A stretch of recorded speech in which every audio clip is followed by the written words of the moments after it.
Rajapeth police स्टेशनच्या हद्दीत वैभव कॉलनीमध्ये शंकरनगर या ठिकाणी निलिमा संजय खरबडे नावाच्या महिला राहत होत्या।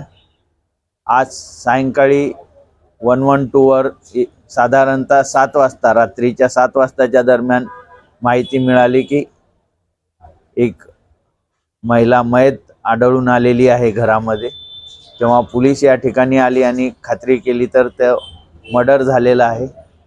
आणि यामध्ये सध्या राजापेठ पोलीस स्टेशन तसेच क्राइम ब्रांच ह्या आरोपीचा शोधासाठी प्रयत्न करत आहेत।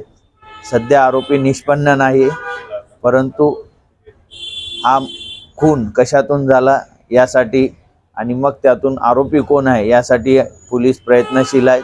नक्की हा खून 1-2 दिवसात आम्ही उघडकीस आणू।